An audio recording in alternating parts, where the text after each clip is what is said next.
Welcome back to day 6, session 6.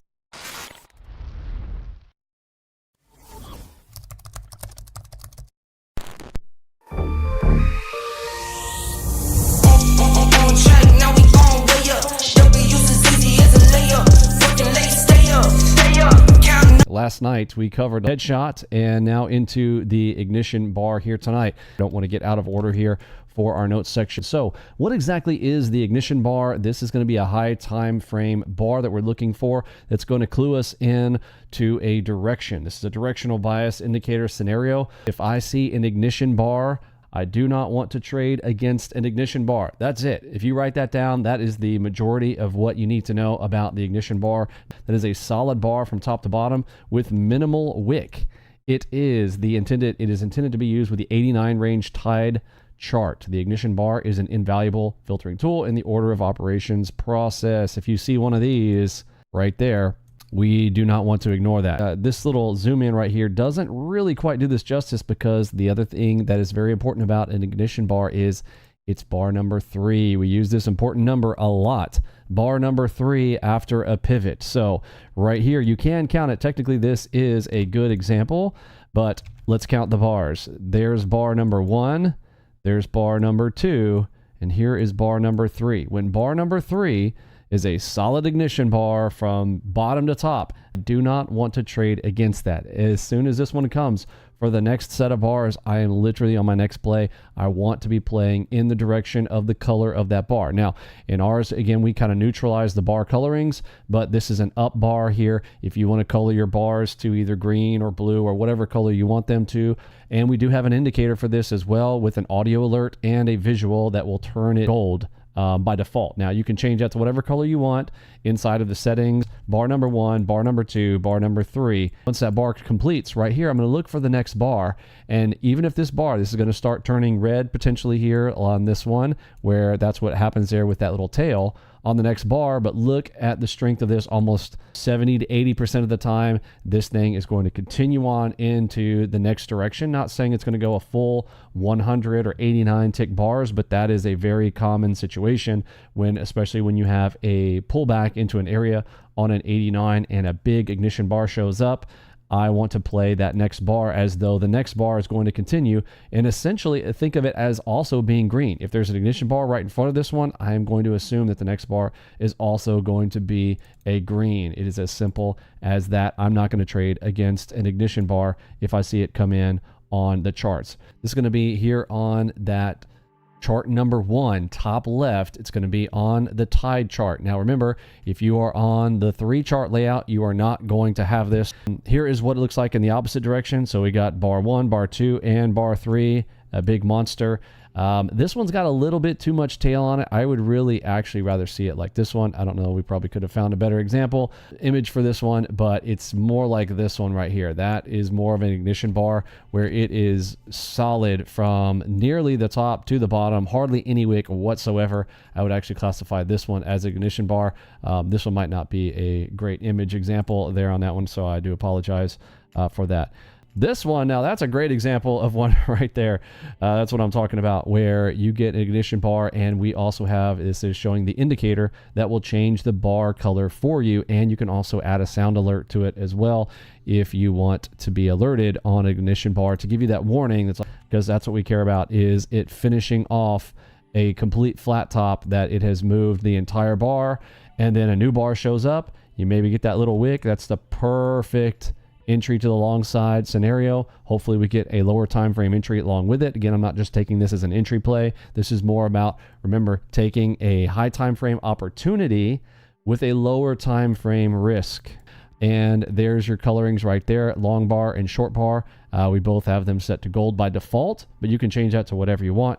Here we go. J-hook. Let's talk about the J-hook strategy. This is a structural strategy, a pattern strategy. It is a J-hook layout, and it looks just like it sounds. The J-hook is an advanced trade strategy for experienced users only. I would not recommend this for the new folks, okay?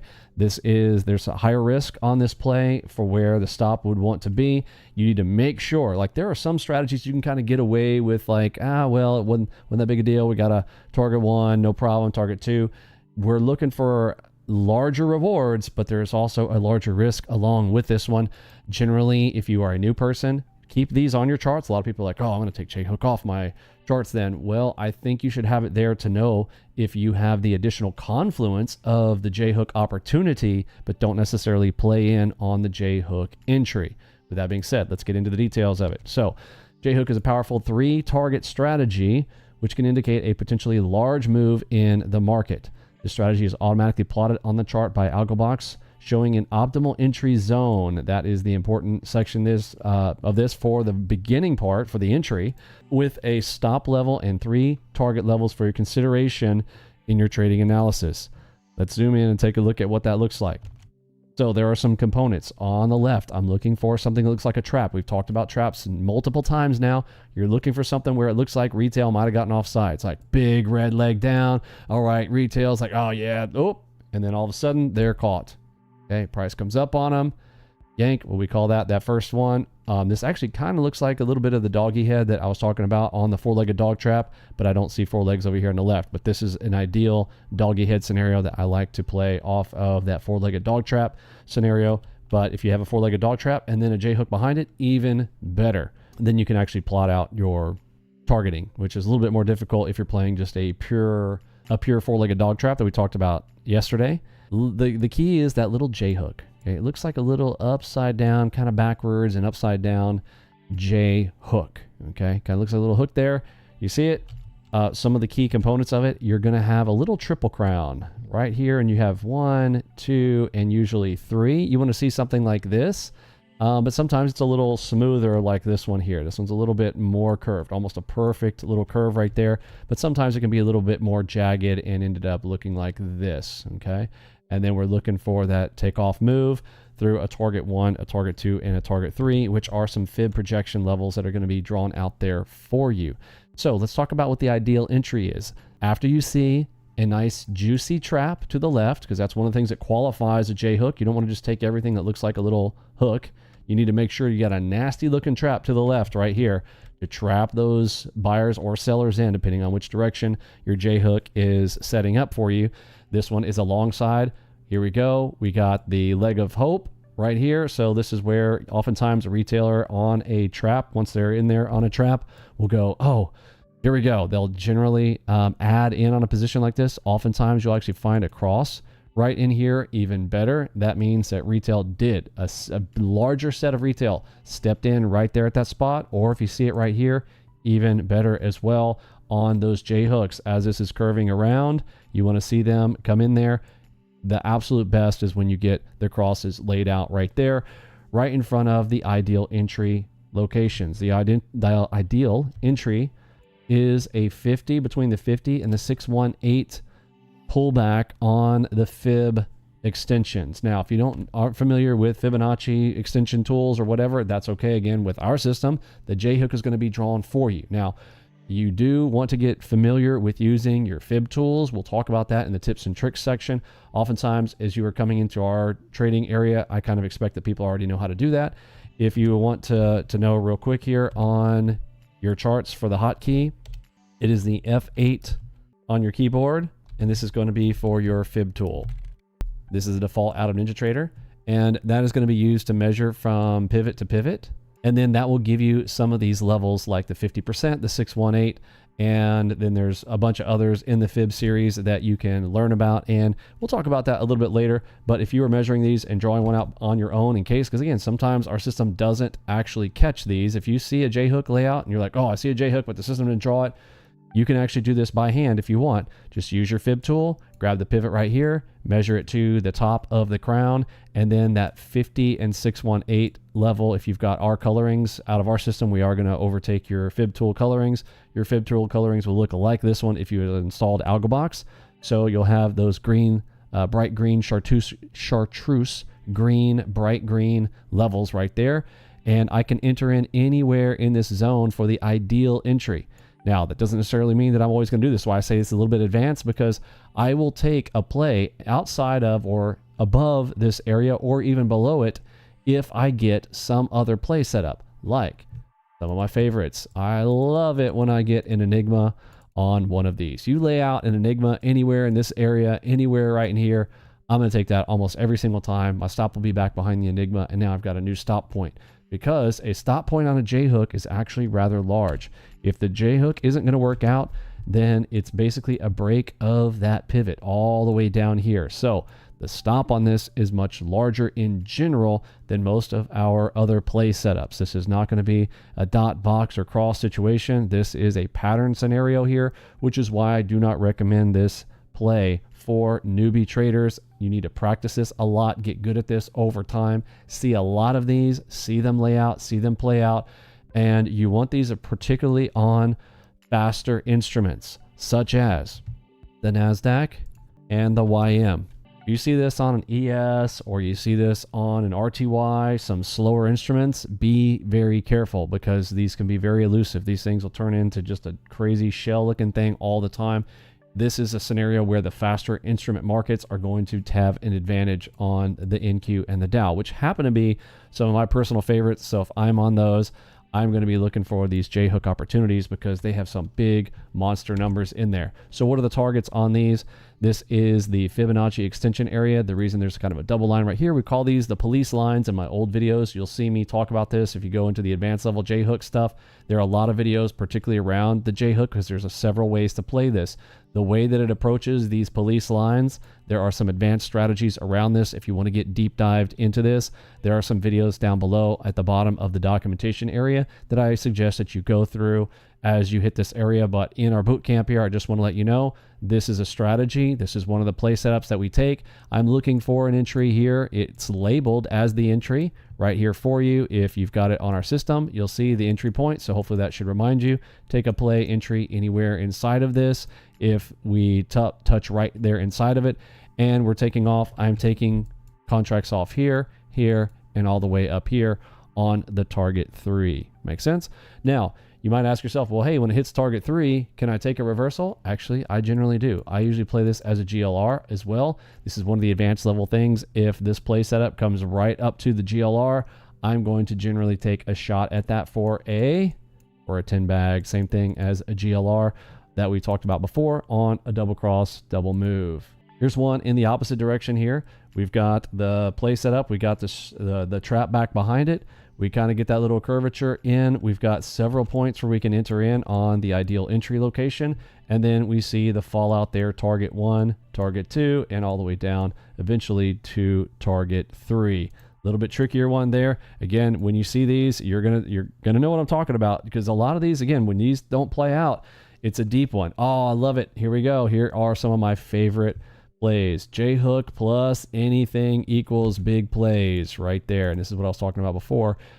Perfect example here on an Enigma setup. So the play setup comes, doesn't quite get right into the entry area, but all of a sudden I show up. I've got an Enigma, especially if it's above a level 10. It's going to be a nice juicy play, easy entry, precision entry level location.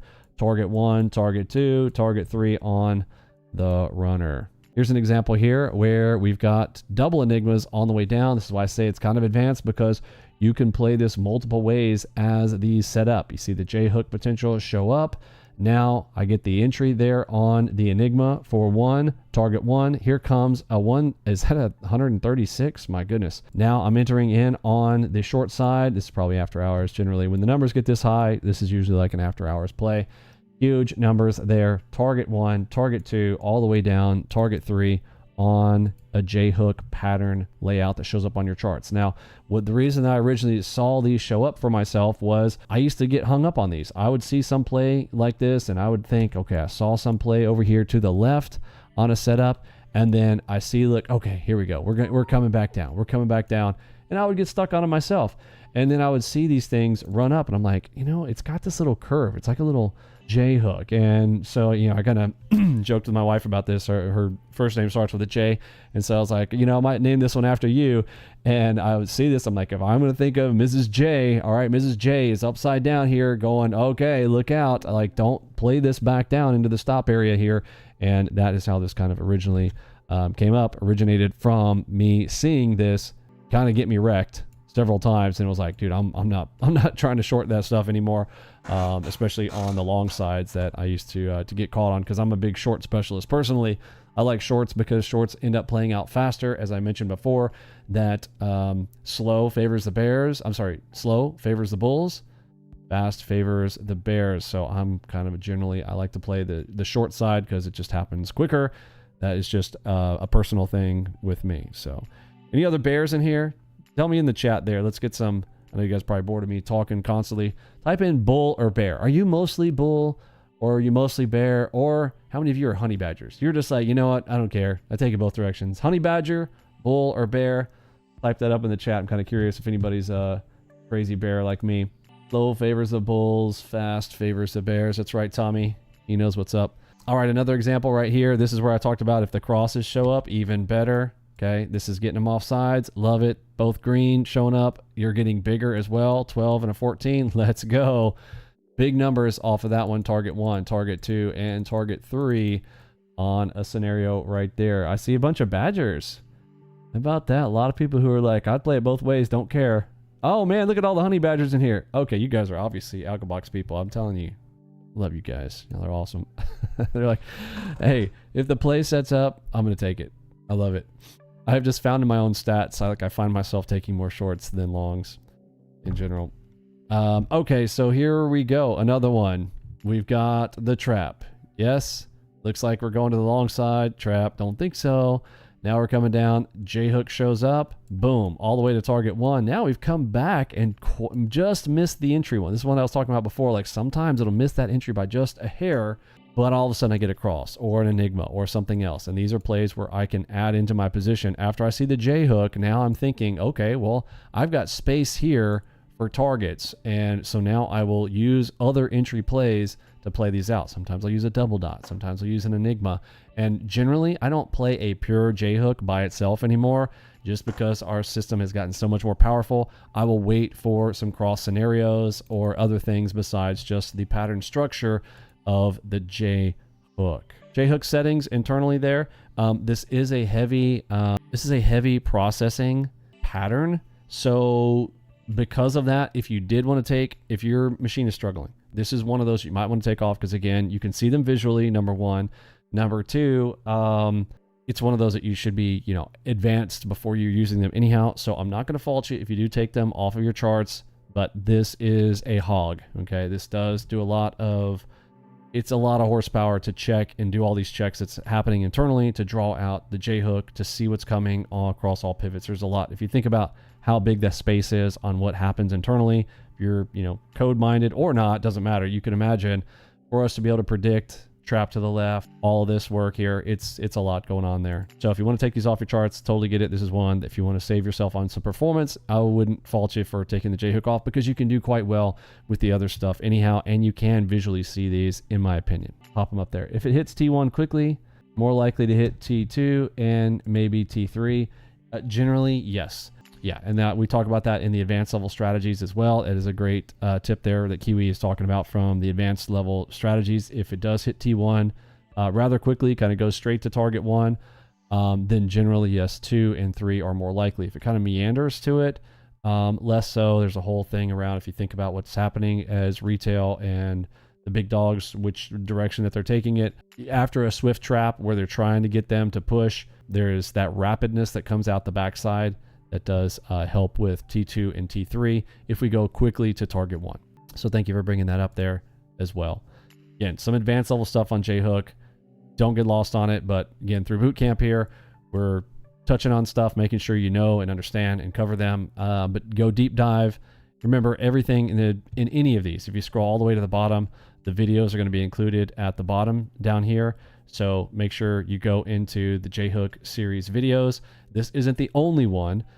This is the one that is included in the documentation area, but there are advanced level strategies. If you're going to be a J-hook player, if you're just like, I just absolutely love the J-hook, you want to go deep dive on J-hook, go search for the actual term J-hook. Or if you're going through our standard 40-day or the 120-day program, then the deep dive stuff is in there under the J-hook. There's about 4 videos that cover all the aspects of the J-hook and the advanced level stuff of dealing with what happens around target 1, particularly around the police lines, and then progressions into T1 and 2 and 3. The Masher, one of my favorites. This one comes off of the MACV chart, and this is a high time frame reversal play setup in general. Tells me where I might have a great opportunity for a big move.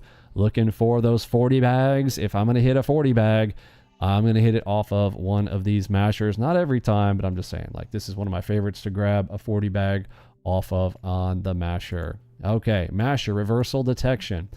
The Algobox masher strategy is a filtering strategy on the MACV chart intended to assist in finding reversal opportunities in smaller time frame charts. The deviation lines mark levels of previous peaks and troughs where price reversed significantly prior, and now I want to see it come back to that area again. Not like a pivot check where you're just looking for a standard support resistance pivot.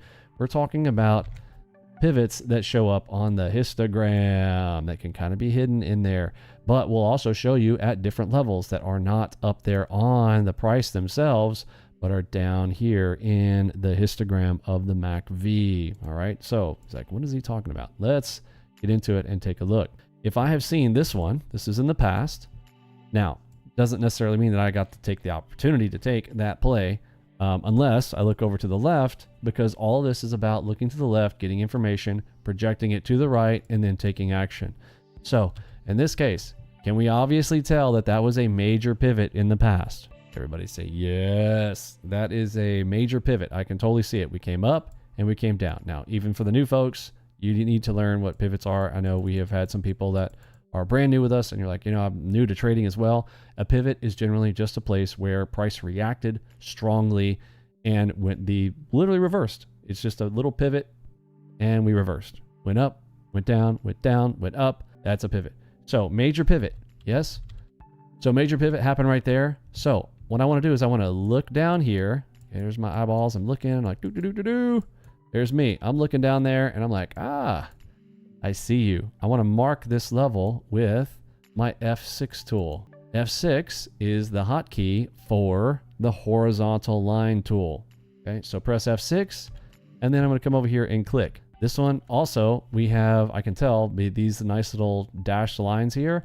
These are the standard deviation lines that are turned on in the MACV. And I mentioned this when we hit the MACV chart back in lessons either 3 or 4. And when we turn this option on in the fundamentals, remember how we could have deviation lines on? So this one here, I can tell that's a 2 standard deviation move against the mean. Now, that might not mean anything to you. Doesn't really matter. All you need to know is, if you're playing the video game style like we are, is, okay, this turned at the 2nd standard deviation recently. Now, why I say recently? Because if I am playing over here, because remember, we don't get to play the left-hand side of the chart. We have to play on the right. We're playing the far right-hand side of the chart, yes? So you're trying to make your best guesses based on information that's coming in right here on the right side. But looking to the left, you see where that pivot was. Now, I don't like that these 2 pivots are pretty close to each other here because, you know, it looks like, oh, we're just taking a prior pivot over there to the left. So we'll have some other examples here where this is not like this. But in general, this one's a pretty easy one to see. You get the pivot coming up right here. You see this come up right here. We're touching the same level, and I'm looking for a reversal at the same spot. Now, this doesn't look like very much there, but if you measure these in, oftentimes these are going to be, again, 40 to 100 tick reversals. Same thing up here. So this one, even though price has come all the way up here, I'm looking over there to the left. Remember that pivot was a big one. Look at this little mountain right here. Remember, it is on standard deviation 2. Standard deviation 2 was the one that had pivoted before. There it is. As we touch pivot, standard deviation number 2, we basically come off of it. That is what I call the masher, because I feel like I'm thinking about mashing it back down in the same location or mashing it up either way. All right, let's look at some more examples and it'll make more sense as we go. We can clearly see that was a major pivot. We came up, boom, price reacted. So I want to know what was the level on that one. So I'm going to look down here. Major level recently that reversed right there. So I'm going to wait for another spot where price popped up just like that. Now, in this case, this one is inside the standard deviations. It's right in the middle. So this is one where I want to use my F6 tool and I would actually press the button right here. I would press F6. I go to the top, tippy top of this mountain right here, and I would click the button. As I click that, it's going to pop me out a horizontal line right there. Okay. Then I'm look over to the right and I want to see a spot where we hit that area again. Don't really like this example. Not sure why we use this example for our screenshot, but I'm gonna blame Keegan. We fired him for a reason. Okay, that's a terrible example. Anyhow, so let's look over here again and let's see if we can find a better one here. So let's zoom in right here. All right, so that was a power pivot right there, big move down. You can also flip these back the other way. Major pivot turn came right here, so I'm going to look for a spot where price has returned to that area over there on the right, which again, this is why we fired him, because God bless it. Okay, like that doesn't even have, like, why mark it right there? It's confusing. It's causing confusion. It's causing me confusion, and I'm the guy who wrote the thing. All right. Okay, so bless his heart. That's what we say in Texas when we think you're stupid.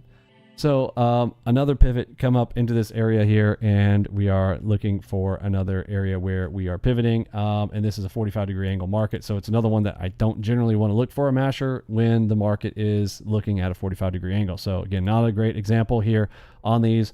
Please follow my videos that are going to have better ones, although this video is not going to be it either, because this is a masher video that was based on our documentation. And they love you to Keegan. All right, so here is the masher strategy video, though. I would go and watch this one. I do a lot of examples in this video for this. Please don't overlook this. It is important. It is, let me come up here and let's see if we can get a live example. So doing this live here, let's zoom in and find out if we can find a spot. All right, so this one right there, we also care about the session time. This is close to end of day, so this is not going to be a great example here. That is around the end of day. No, this is 1 o'clock. Okay, so 1:30. So it's an afternoon opportunity, and let's see if we come back to that same zone right there. We touch and didn't come down too much on that one, but we are looking over to the left, and if I see an area where we came up to that same spot again, I want to basically mash that back down. Draw a line, draw the horizontal, and look for a play setup mid time frame, but I still want to correlate that with a lower time frame entry opportunity. Sorry for the poor examples. I will try to do one better. I'll owe you guys one on the mashers. This video is a good example of ones where they show up. 45-degree angle markets this week. Again, we had huge news. We had Apple, Microsoft, Google, all the big guys were reporting this week. We also had options expiration this week, and the big guys all reporting. So bad example week here for me to pull a live example, especially off of the Dow. Check these out on the NASDAQ particularly. Going to see some awesome opportunities in there if the market is not at a 45-degree angle. So it's a good example here to go. Sometimes you learn from what not to do. Do not look for those mashers playing against the main direction in a 45-degree angle market. However, can we play the other side? Yes. Make sure you are playing in the direction of the mashers to the upside. In fact, let me see if we did have an example for the upside on that with our 45-degree angle market stuff going on there. Let's scroll to the right. Have another one. No, that one is a breaker. This is why you can't just go off of them perfectly every time. We got the green arrow right here. There ends up being the big pivot on the top side. Again, more difficult in a 45-degree angle market, but I do want to be looking for those. Look to the left. If I do want to take a play opportunity, I'm looking to see if I also have a masher touch with those, and it looks like it got really tight there toward the end of the day. No surprise there on Friday. Early in, early out on Fridays. It is currently Saturday, by the way, for those wondering. I guess I should do context. If you're watching this later on, it is Saturday right now. We are doing a Saturday live stream for number 6. Okay, masher was a disaster. I apologize. We will do better, I promise. Enigma plus AudioBox, another one of my favorites. Enigma plus anything, really. I am here for it. I'm going to take a quick beverage here and let's play this in a video format. Your future is and then I'm going to grab a quick drink here. My throat is parched.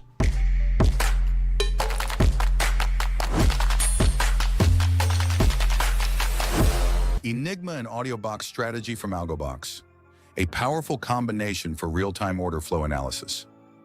When a green Enigma appears and AudioBox confirms with large buyer sounds, it signals a potential upward move. This is your cue to watch for bullish opportunities. On the other hand, a red Enigma with AudioBox confirming large seller signals selling pressure, creating an opportunity for shorts. Look out for the Enigma piercer setups. When price pierces an Enigma and AudioBox confirms the move, it can signal a strong entry point. Combine these signals for precision trades. Use this combo to identify strong setups and trade with confidence. See you in the next one. Let's go over here to the Enigma AudioBox. It's a combination of Enigma plus AudioBox, obviously. And we just get that additional confluence when you start to hear some aggressive buyers or sellers right after an Enigma shows up. The Enigma is an important one for obvious reasons. We use this as a kind of a staple in our entry systems. If we're using that with in any combination, or particularly around, I was just thinking about it a minute ago as I was grabbing that beverage on the masher. Again, the masher should be used in combination. It is just a, hey, I'm going to look to see if there's an opportunity, and then I'm moving down to my lower time frame entry charts to take the execution off of one of our cheat sheet entries on the lower time frames. The masher is a filtering mechanism, not a strategy entry.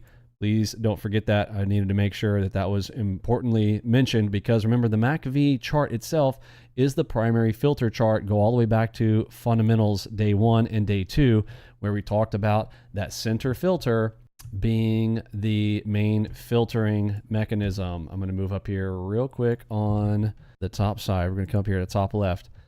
So in my examples from before, I've got my high time frame reads, I've got my tide, I got my wave, and then we are coming through, remember, our kind of osmotic process, sponge, the filter in the center, and the masher is down here on the MACV chart. So remember, this is a filter as things flow through over to my entry charts, which are going to be big and small. I know I'm reiterating this again, but it's important. This is kind of the key to our system with our 5 chart layouts and 5 time frame confluence. I'm looking for that final filter right here, and then I'm going to execute over here. So if I see a masher opportunity as well, now I can look for, let's say that it was coming up to the top and I'm getting into a little hill there, and I'm going, okay, I've just touched a spot that we just previously had from before. I see that masher opportunity. Now, did I get a reversal opportunity up here on the big time frame so I can grab a full 40 bag, or did I not? And I'm looking for that entry off of a big time frame. And again, if I get one right here, I could still play it, but stick to the risk and use the 2-try rule if it comes, and a stop out on the first one, 2-try rule. And we'll talk a lot about that as we get into the advanced sections in the tips and tricks area after we cover all of the strategies and we go into the sections where we're putting it all together. But I'm trying to kind of build that along the way with you as we go. I do think I saw a couple of questions here in the chat. Okay, so back to the Enigma AudioBox area here. So we've got a long one, a short one, and just like the video there quickly said, it's fairly easy. You might want to question though, so what happens when I get an Enigma and the AudioBox is in opposition to the Enigma? I actually want to go in the direction of the AudioBox, and it's going to be very obvious when this occurs. When this happens, oftentimes what you'll find out is the Enigma that's showing up there is generally going to be happening inside of the fiddle zone area. Happens a lot, and I love these because I will actually reverse it and look for a piercer play in the opposite direction when the AudioBox is hitting on Enigma. So the short answer for this is, remember, Flowmaster, it is flow. This is what you need to know. That AudioBox, if that's kicking, the sound is going to override the visual of an Enigma, especially inside the fiddle zone. You see those show up? I can take a reversal off of those or skip it. Up to you. If you're not comfortable, you know, this is something you want to take practice on. The stop is going to be inverted. So if you are going to take a piercer, remember, stop goes on the other side, and your stop is literally on the other side of what that little tiny triangle right there that shows up with the Enigma entry point. If that was the entry point, that now becomes the stop value for the entry. And I'm going to try to hold to an opposing signal as that breaks along with AudioBox. Enigma still gives you a good cue for, hey, there is a huge opportunity coming in right here. Oh, and we're getting drilling. When that thing is going off, I literally just want to go ride with it, use it as a breaker entry on the play. Hopefully a Dr. Seuss play, even better. If you can catch it all the way up here when it starts to fire off, Dr. Seuss entry on a 1 fish, 2 fish, red fish, blue fish, even better. I loved, we had an example there in the chat. One of our awesome members, there he is, Mr. Don James drew this one up here. Absolute genius that he is. 1 bar, 2 bar, red bar, blue bar. So if you look very closely, the 1 fish, 2 fish, red fish, blue fish is now been converted, and our bars, I'm looking for that entry right there. So red to blue, going long, blue to red, going short. So now hear me say Dr. Seuss on my entries. And when we get to the advanced level stuff, I'll show you guys how sometimes if you're behind on a play and you see it running, you're like, oh, I missed the entry. Dr. Seuss. Dr. Seuss will solve a lot of things. Dr. Seuss, call him up. Hey, Doc, what should I do? He'd be like, you know what to do. Oh, yeah, that's right. Red fish, blue fish. Oh, okay, got it. Thanks, Doc. All right, extra points for the hidden content there. I love it. Did I miss something in there? I'm going to have to check to make sure I caught some of the hidden content gems. I'll have to look a little bit closer is what he's saying, huh? All right, there is a little bit more in-depth video down there. I think we actually used one of the examples of one of our members in that one as well. So you might want to go check out that extra video there on Enigma plus AudioBox, especially if you are a primary Enigma player. If Enigma is your primary, you definitely want to get acquainted with those as much as you possibly can. The Enigma MoonShot, love this one. It's so good. I had to add this as a primary filter in the DreamPanel pack. So on the DreamPanel, we actually have this on full auto or semi-auto for you to take on the next play or to continuously take there with full auto. There is the MoonShot turned on right there. Remember, on these, if you are going to set the MoonShot, it is a filter. So if you have Enigmas on, but you also have a MoonShot on, it will not take an Enigma by itself. It will only take the Enigma if it is also flanked by a cross on the left or to the right within 10 or 15 bars of each other by default. Now you can change that inside the parameters of the DreamPanel pack. It will let you make that larger, but by default it is, I believe it's set to 15. Yeah, there it is. Okay.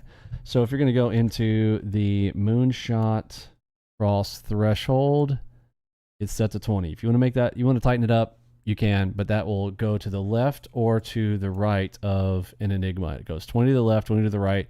You see a cross nearby, it will enter in at the cross.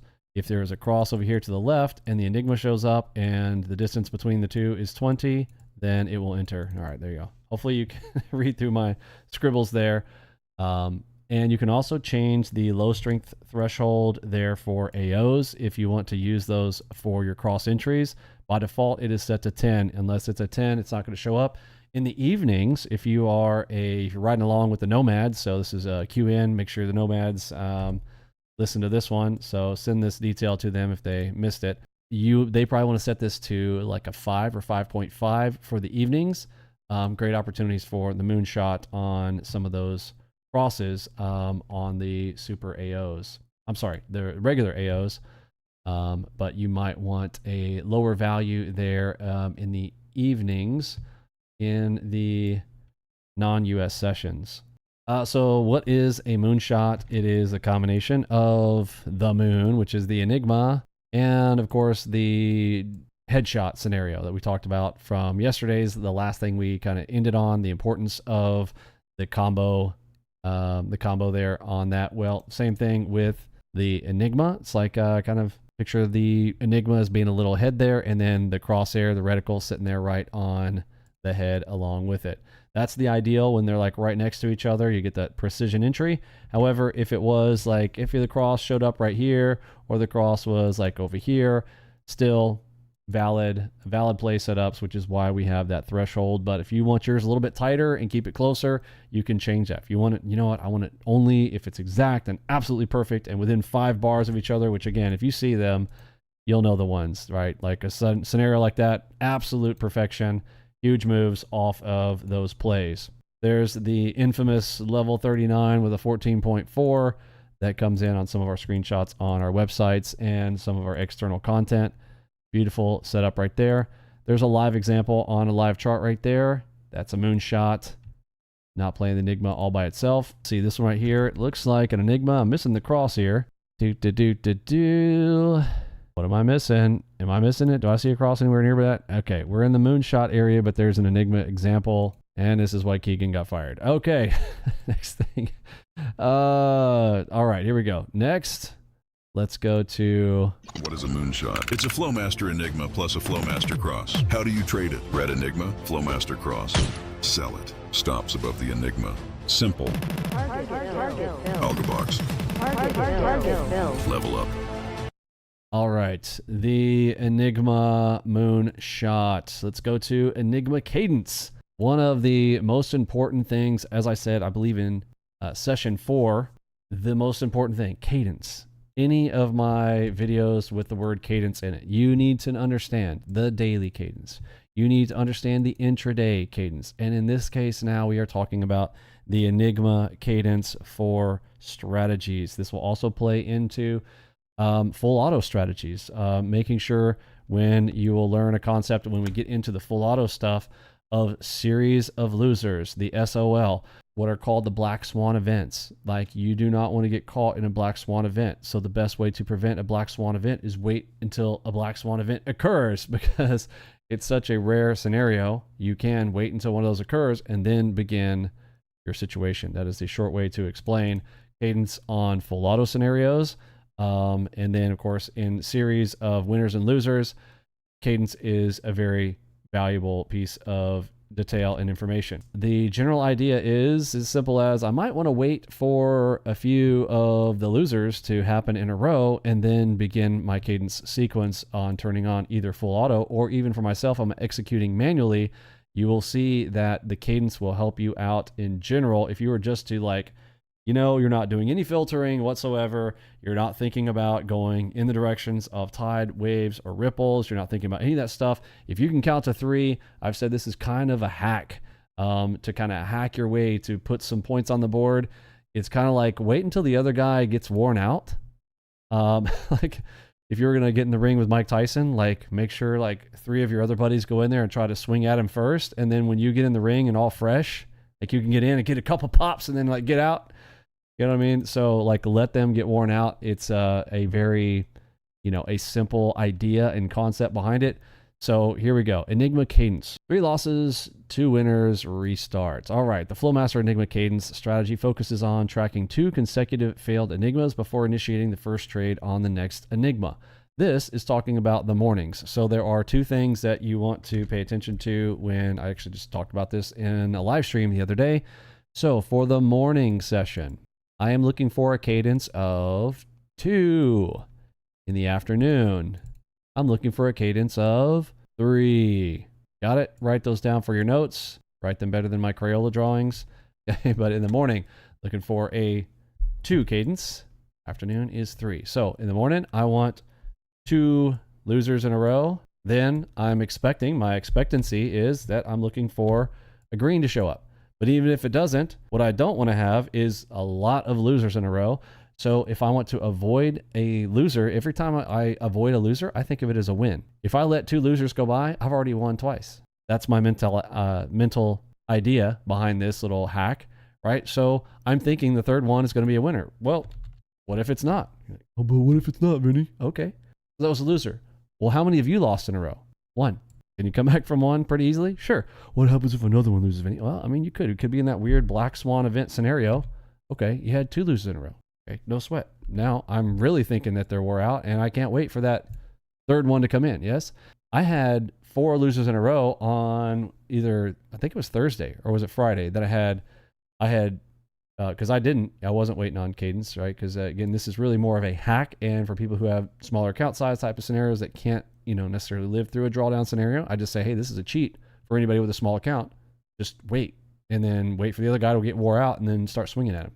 Makes sense, like, because you got a smaller stack to work with. Then this cadence hack works really, really well. Now you're gonna get, you know, potential smaller bags. You're having to wait, and like there's a lot of things. Like there's always a disadvantage though at being the guy at the table with the smaller stack, right? But had 4 losers in a row and literally got it all back in one trade and then some. Yes, and I went over this philosophy a lot. Hopefully you guys have caught on to that.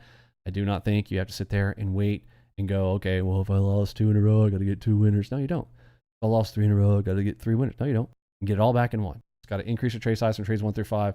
Know that stats are playing in your favor, working in your direction when you have a good set of strategy and the edge is playing out in your favor. So we're basically looking for that cadence to work in our direction. Now, it can also work the other direction. In fact, the day that 4 in a row had happened over there, I looked to the left that morning, and in the morning prior to the open I had not been there for, there were like 5 winners in a row. It was like winner, winner, winner, winner, winner, winner. It was just so many winners in a row.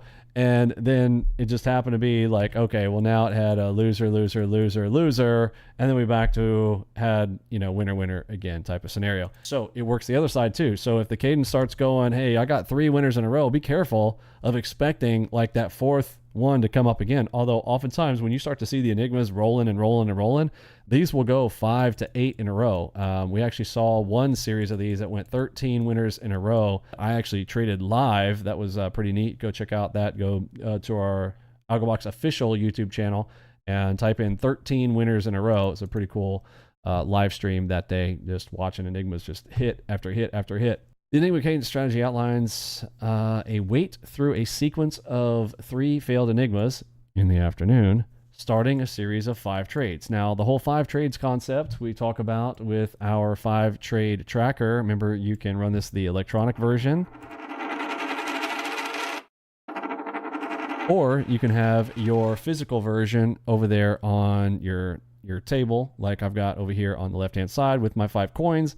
And that's how I always started with I got something physical in front of me, tangible, in front of my face, right here. Usually actually had it right there in front of me. So when I was trying to get myself through the first years of profitability, getting out of holes first was to go, okay, I need something to make myself do 5 trades and 5 trades only, start to play this like a video game. The video game concept was coming to me at the time and going, okay, I need to do this and stick to 5. I need something in front of me to make me do it. I actually started with Nerf darts and I was firing them across the room to kind of give also myself a little mental break instead of like watching every fluctuation in the bars as well.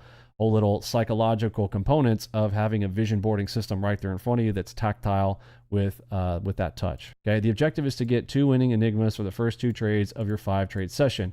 Then restart the cadence, waiting for another 3 failed Enigmas before continuing the rest of your 5 trades. Again, on the 3 thing, I think it's waiting too many in the morning. You're hardly ever going to find 3 in a row losers of Enigmas if you're doing Enigma Cadence in the mornings. It's a rare thing. Go back and go through a back test on that and see if you can find 3 losers in a row. It's hard to find, and you'll literally be like, you'll literally miss a lot of mornings just because you're like, well, I was waiting for 3 and only 2s showed up, right? So just keep that in mind. That's why I do 2 for the morning, 3 in the afternoon, but this is the general idea behind the cadence, okay? The guideline, wait through 3 failed Enigmas in a row. Start the 5 trade series on only the next 2 trades, trades 1 and trade 2. Remember the concept of winner, winner, chicken dinner. Let's talk about that. Now, this is really going to be in the advanced tips and tricks section, but we're going to talk about it now too, because it is that important. 2 winners in I want to say in a row.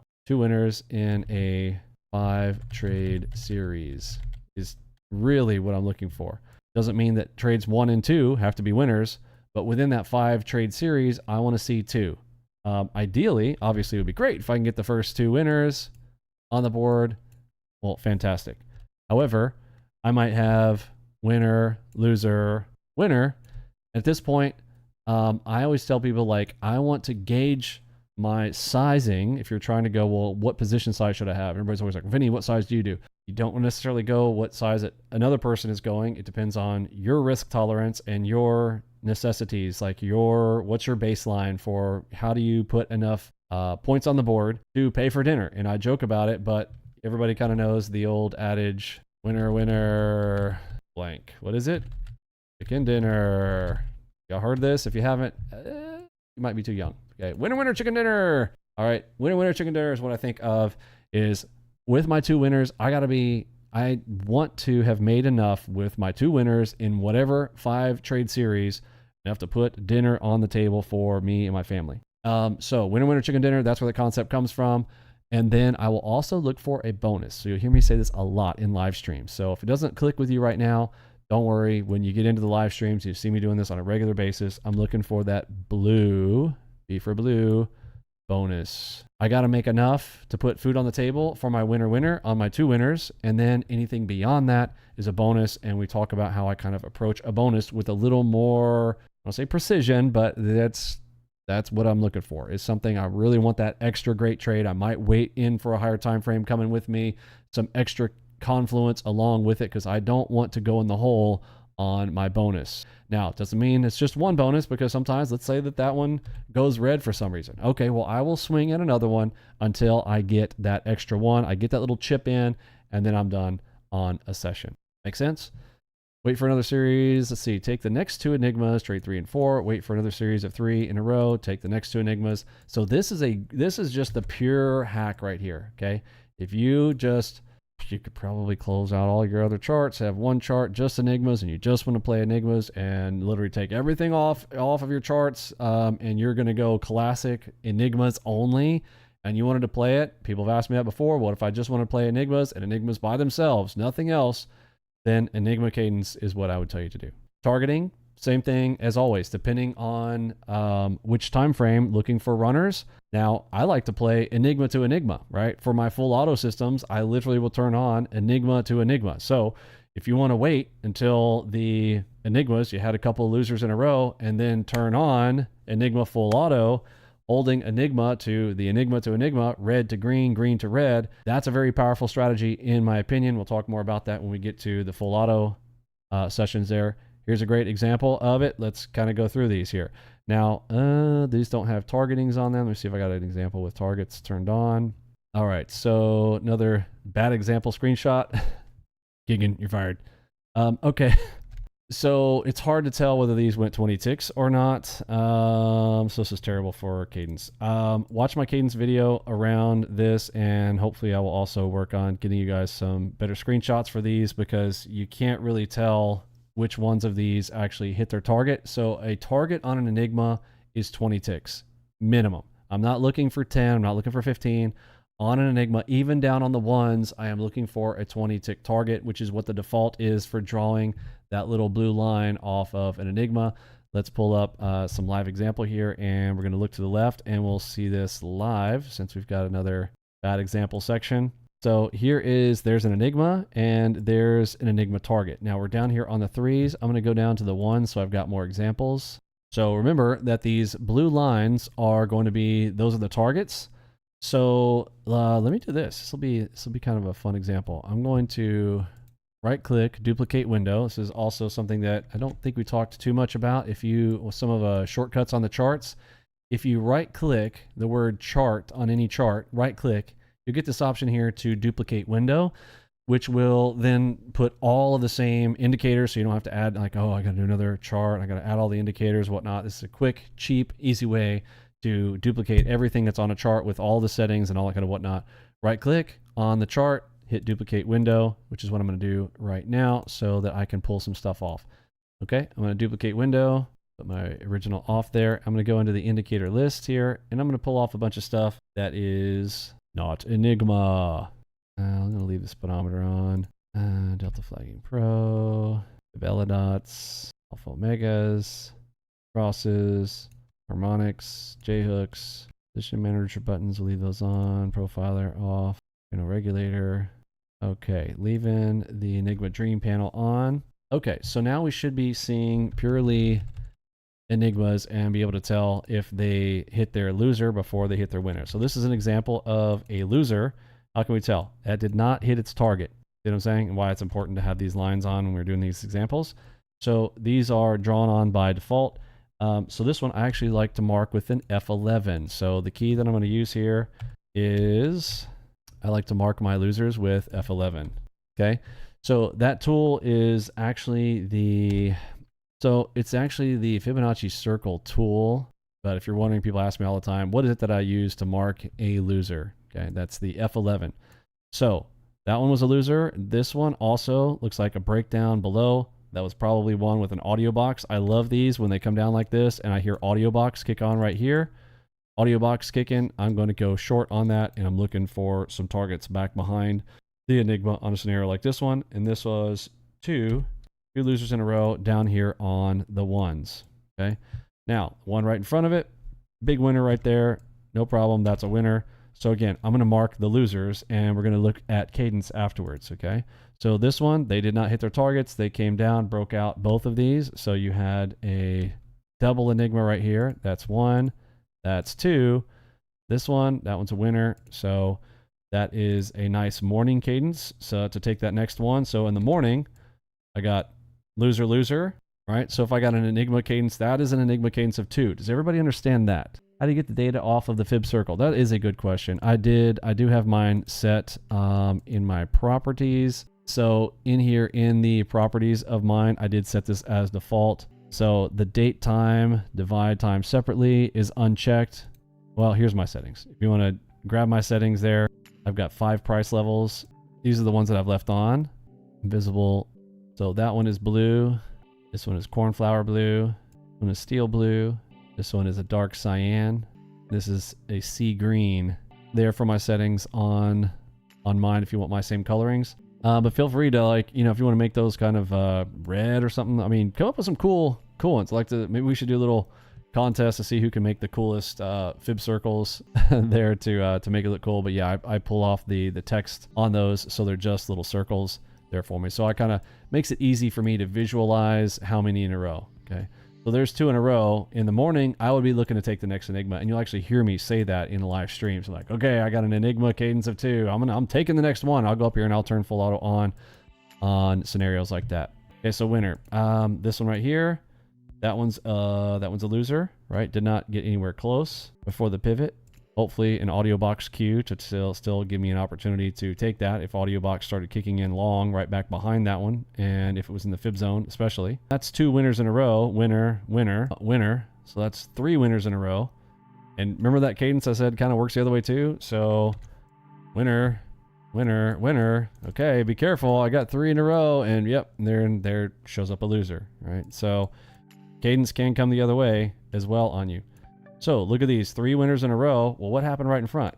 Oh, there's a loser. Okay, did not go to its target before it broke the back. Now, hopefully you guys remember this from our Enigmas. Remember, our stops are behind the dot. In this case, the dot is a giant circle, so the stop goes behind. So that one, if I'm avoiding losers, remember, I am winning. So if I can avoid a loser, I just won. So that's a winner. Can't count that one. Let's find the losers. Another winner. There's a loser. So we're looking for clusters of losers. Okay, that is a loser, winner. It's a winner. That is a winner. There's a loser. Loser. Oh, I think we got another one. Yep. Okay, 2 losers in a row. So I want to take the next one, right? Oh, winner, right? So 2 losers in a row, winner. Of course, in the afternoon, I technically want to find 3. Perfect. Look, see that? Avoiding 3 losers in a row. This is afternoon, right? So afternoon, winner. I'm sorry, loser, loser, loser. Is my cadence now 3? Yeah, cadence of 3. What am I going to do? Am I going to take the next one? Boom, winner. Is the next one after it a winner? Yep, boom, winner. 2 winners in a row.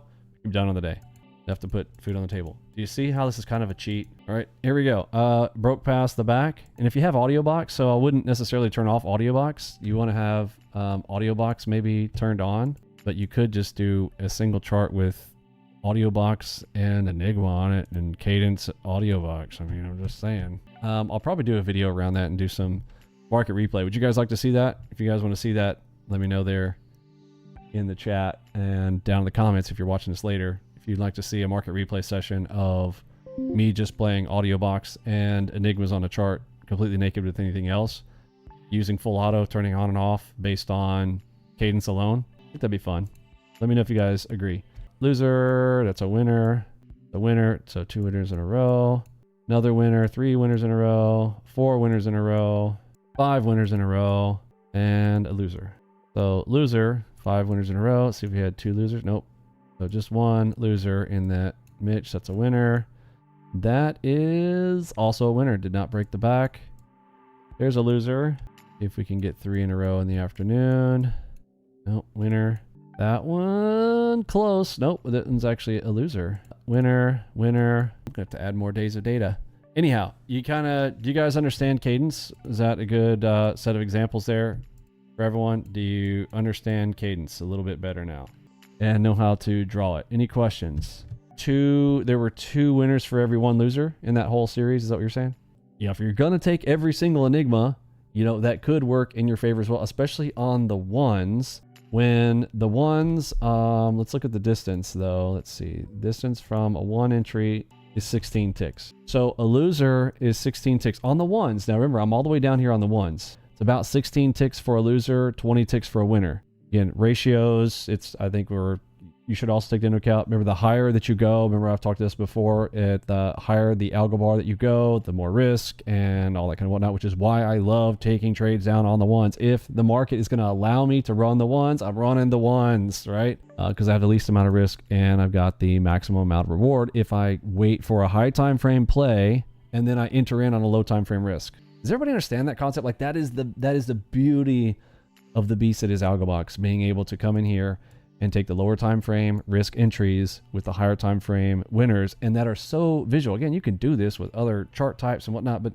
with the consistency and frequency and power of the confluence that we have inside of Algobox, that doesn't exist in any other system out there, at least that I've seen. All right, the winner chicken dinner concept, there we go. We're looking for that one right there. And remember, if I can avoid 3 losers in a row, that's money, right? That is money in the bank. And then, okay, I had a loser, so what? And then I'm winner again. Awesome. And remember, if you're down on the ones, this is a 16 tick loser, and that's a 20 bag, that's a 20 bag, that's a 20 bag. This is why it works. All right, so there's videos on this. What is cadence in trading? There's some more quick ones, great ones there. Lots of videos there for you to catch in on the cadence. I even thought we had a short on this, but possibly not. All right, let's go to double enigmas. We actually showed a double enigma on that last example. Double enigma, double power. Yes, a double enigma occurs when 2 Flowmaster enigmas appear within a few bars of each other. This situation could lead to larger moves, offering a unique opportunity for potential market movements. Double enigma, it's exactly what you probably think it is. Now, if you've got full auto on, the system will boost it for you, right? This is literally going to enter in twice. So this is a difference between running full auto and semi-auto. So there are 2 buttons. I'm going to go over this in both panels. If you're using the standard, if you don't have the DreamPanel pack for whatever reason, you're crazy not to have that, in my opinion. Don't forget, if you are joining during our bootcamp event, you are getting the best offer ever. The second best offer is going to be if you join during a 2-week free trial, if you're watching this at a later time. And if you didn't receive an email offer on that, don't forget to reply to any one of your emails that you've received during your email marketing campaign on your 2-week free trial. Just reply the word DEAL. DEAL, and we will make sure and send you a sweet deal. Just write DEAL. Just reply to any email. DEAL. Or you say, give me that deal. Give me that deal, Vinny. It doesn't matter. It's got the word deal in it. We'll send you an email with a deal. Make sense? Is that a deal? All right, it's a deal. Let's shake on it. Okay, what's the deal right here? What's the deal with double enigmas? It does, it's more power in general. However, full auto is going to be important. If you are not capable of running this amount of size, if you are not ready for extra size, but you just want the great play, then you need to not run full auto. Okay, you need to do semi-auto when you are going to be going, okay, I got my cadence set up. I've just counted to 2 in the morning, or I've counted to 3 in the afternoon, and I'm going to turn on my full auto because I want it to just take the next play and I want to instantly get in. I don't want any hesitations. I don't want any slippage. I want to tap in. Then I want to turn that on. So what am I going to press? So I'm going to use the example here with the DreamPanel pack, but this works the same if you have the standard Enigma bot pack. Semi-auto and full auto, the difference. Semi-auto is only going to enter in on the first Enigma in a scenario where we have a double Enigma. On a semi-auto, it's just going to fire the first one and then disable itself. A full auto, she's green and she's staying green. Okay, she is going to go in and she's going to keep hitting. Does that make sense? And it will fire as many Enigmas as shows up times your ATM quantity. Remember that this quantity right here is not how many contracts, it's how many times it presses the button on your ATM. So if your ATM has 2 contracts and it's a 1, you're getting 2 contracts. It's a 1 and you've got an ATM, it's got 5 contracts. You got some crazy ATM that's like multi-targeted thing and it's got 5 contracts in it, and you say 1 quantity, It's going to fire one time. It's going to press the button one time. Remember, this is a looping mechanism on our quantity. It's a loop. And it loops as fast as humanly possible. If you want to do 3, it's like, it's going to tap them as fast as it can possibly get, which is basically 250 milliseconds, because that's what NinjaTrader's refresh rate is, unless you're using Speedy Chart. And then, you know, we went over Speedy Chart, right? Everybody remember Speedy Chart? Type of 1 if you remember Speedy Chart. 2 if you need a little review, or we're going to find out if you have not been paying attention and keeping up with our chats. You need to go here this weekend and get back to them videos. You know what I'm saying? Okay. You're not having fun doing it. You're doing it wrong, folks. It's part of the play. So calm down a little bit. Full auto, semi-auto. If you got the capital for it, then I would probably set it to full auto, because I would want this to go a little bit bigger for me on this play. That's just me. Up to you how you do it. Again, I just talked to you guys about how I run things. If you choose to do it, that's up to you. I'm not here to tell you what to do. Makes sense? Double Enigma, double the juice in general. There's a nice juicy one right there. Double Enigmas. Pretty obvious what to do with that. Stops remain the same. Stops behind your Enigmas. You can take one, you can separate them out. I don't recommend blocking ordering your stops anyways, which is why we have the spread button on the position manager button areas down at the bottom of your charts on your entry charts. The nice one right here. Looks like we get her added in on 3 on the first one, 3 on the second one, and running some juice. Looking nice. Here's 2 in the opposite direction there. The double Enigma strategy from Algobox. Double Enigma, double power. This setup happens when 2 Flowmaster Enigmas appear close together, signaling a potential for bigger market moves. Here's an example. 2 green Enigmas appear within a few bars of each other. This signals a potential upward move. Stops are placed behind the Enigmas, and targets are set for the move higher. Now take a look at this red double Enigma. With stops behind the Enigmas and targets set below, this setup indicates a potential downward move. Double Enigmas amplify the power. Thanks for watching, and I'll see you in the next one. All right, double Enigma. Double Enigma, Enigma Cadence Strategies, a compilation video of all of it. You might want to go check this one out. This is a great one that Eddie had put together for us over there on the Algobox Clips YouTube channel. Speaking of clips and YouTube channels, I'm going to do a brief plug here for the people who are doing affiliates. I needed to do an update video on this. Anyhow, it is Saturday, and if you're watching this later on, you're wondering, hey, what's that whole affiliate program thing? I'm going to go ahead and tap into it right now. The affiliates. If you want to affiliate with us, all you got to do is click on the link down on the, well, I think it's on the website now as well, but if you don't see it there, it's okay. There's a whole section on the left-hand side of Discord that I want to point you to for resources, and if you want to make your own clips from our stuff, you don't have to create your own content. So people have asked about this before. Hey, I don't want to create my own content. That's fine. I do recommend that, you know, you're probably going to do better if you do, but if you want to just grab our content, if you come over here into the Become an Affiliate program area there, just click on the Join Now button link. It's right up here. Click to sign up. There's a few details around it if you have questions on how to do things, but I'll give you the short of it right here. All of our content is available for you to use and clip up. If you want to clip up anything that I've already taught, anything on the Algobox official YouTube channel, you could literally copy pasta our own videos and put them out there, hopefully with your own titles and your own thumbnails and your own stuff. Okay, I do recommend, like, don't just be a copy paster and just toss stuff out there. You know, that can be problematic, but you can put your own affiliate links down in those, copy paste. The more that you put them together, you're probably going to train yourself to do it anyhow. It could be a benefit to yourself and to others if you want to put them in different locations, or if you want to put the videos on other platforms. You want to put them on TikTok, you want to put them on Instagram, you want to put them wherever. You got little clips. You're like, hey, I saw this video the other day. I was in the middle of a live stream and Vinny said this little clip here is about 30 seconds where Vinny was like walking through some deal, and you want to clip that out and put it somewhere. Go to town on it. All I ask is that make sure that you are signed up as an affiliate and that you're an approved affiliate, okay? And, you know, keep it positive. Try not to get into the negative stuff. You know, if you get negative or whatever, we do reserve the right to go, you know, it's not just a right, it is a privilege to be able to use our content, but if you're using our content in a positive way, we're game for it, right? Here's a full affiliate chat. A lot of folks talking about it. There's Algobox artwork. If you want to go in and grab some of our, any of the stuff that you see here in the chat, our logos or any of that kind of stuff, and you want to put those out there. If you want to do something on, hey, you know, the way that we do sessions in Algobox, you want to teach your own, it would be even better if you go out there and teach it. You want to talk about, you want to argue about the fact that Vinny says, hey, use this type of mouse, the G300. Any of that content is there and available for you to use. Go and download any of our videos. There's a app that I would recommend using called the 4K Downloader. If you haven't used the 4K Downloader, you should definitely check that one out. I'm going to actually pull up a quick tab on that real quick. 4K video downloader. Great little tool here. It is free to use, but people have asked before. They said, hey, how come, you know, there's all these restrictions around downloading stuff. If you use this one, you can actually download in high resolution. Some people said, oh, I was only able to download it in 720p or 1080p.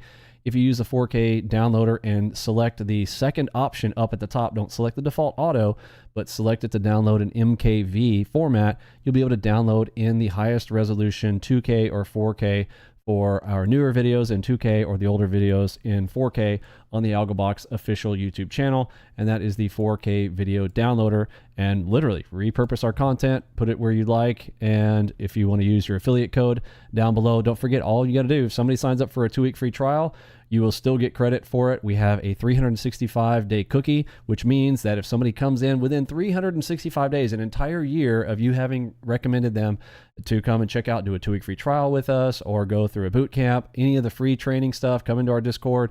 If they've used your affiliate link that you put on the video, again, it could be our video and you're just reposting it somewhere, but it's got your affiliate link on it, you will get credit for someone if they do sign up. So you're helping others, you're helping yourself. So little passive income stream idea there for you on the affiliates. And people have been asking and waiting, going, hey, I thought we were waiting for a new website. Well, the website thing kind of fell through. I ended up just ultimately making the final decision to go, you know what, I'm going to keep the video style of the same one. I got a lot of great ideas from a lot of people, but the colorings and stuff, it was just hard for the website people who are coming with us to, you know, really push the idea that I felt in my mind about what our site should be in the style that it is. So we are going to maintain the way we are. We're not going to make any changes. We're not going to change our affiliate links on the back end. So if you've got the old affiliate links and you were waiting around to go, hey, I was waiting for the new site or waiting for the new affiliate system, it's there. It's the same. So use your affiliate links. If your old affiliate links are there, there's no need to change them. So go to town on it. If you got any questions, come hit me up. There's creatives over there as well. So if you're a person who wants to go out there and put creatives on websites, if you're one of those professional affiliates that knows how to do all that stuff and you're going to use AdSense to push those around, we've got some creatives there for you and even more to come. So check out this section here. And there will be more resources placed in this area. If you aren't learning, hey, I've never used any of this stuff to make videos, there's lots of little videos here to show you how to do some of those and suggestions on some of the quickest and easiest ways to make some of those as well. All right, there is my shameless plug on the affiliates. I hope you guys want to come and join us in the affiliate program and let other people know about our awesome system. All right, back to the Enigma DCDM. This is one of the most powerful setups in our arsenal. Listen to me very closely. If you traded nothing else but this, I would challenge you to go back test this and see how big you can get on just this strategy alone. This is the Enigma plus double cross, double move, which are, first of all, my favorites by themselves individually as it is, and these in combination with one another. A single one is like a MoonShot, right? You got a MoonShot, which turns into a double cross, double move on top of that. Let's go. All right, this is a extremely powerful play setup, and usually going to give you bigger targeting as well. That's why it is so powerful. Let's get into the details of this one here. The Enigma plus the DCDM, a combination of Enigma and DCDM. The Flowmaster Enigma combined with a DCDM strategy, can we say that one more time, please? Creates a powerful trading approach.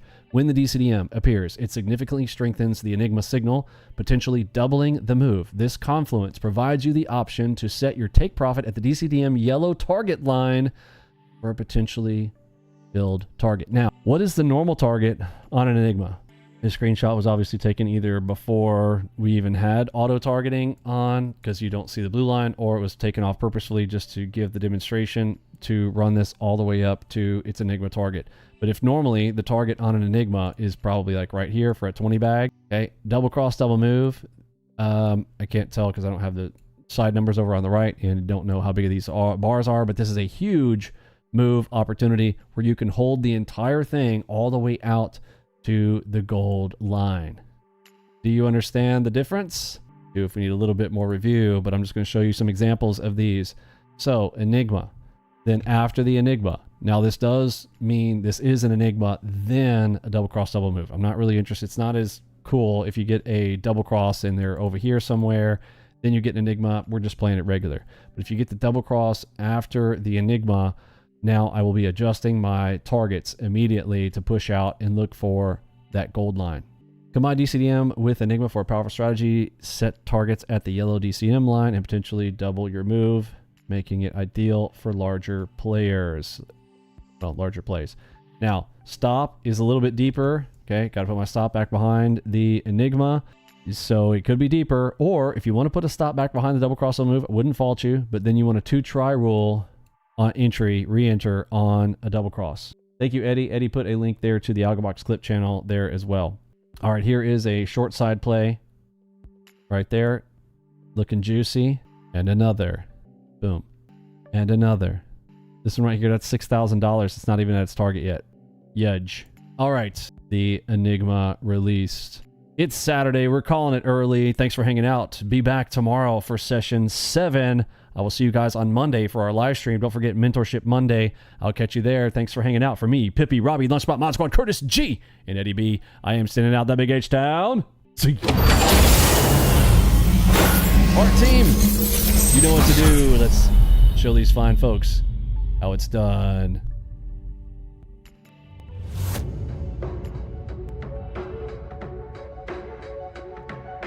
The old adage where, the individual investor doesn't have a chance because the institutional investor has better technology, better information, and, more money and better opportunity. I don't think it's real anymore. I think the edge is on the individual investor because they're small, they're nimble, they can trade, they can use advanced front-end technology. Don't waste your time. Leave the technical analysis to us. You just play the game.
Forex is littered with crooks, black hat guys, all this kind of shifty characters and companies trying to extract money from your pocket and stick it into theirs. And one of the things that they do is operate these Forex signals.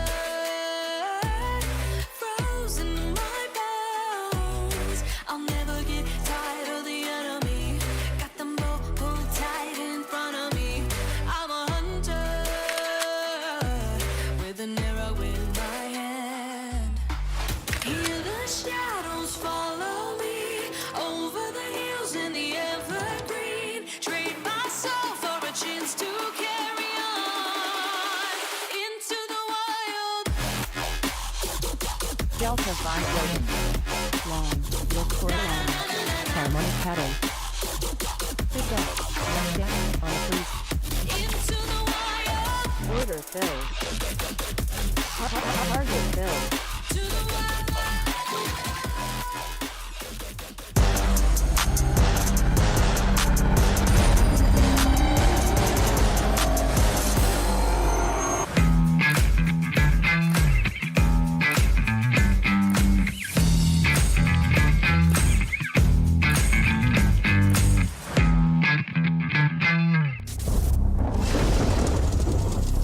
Audio Jungle.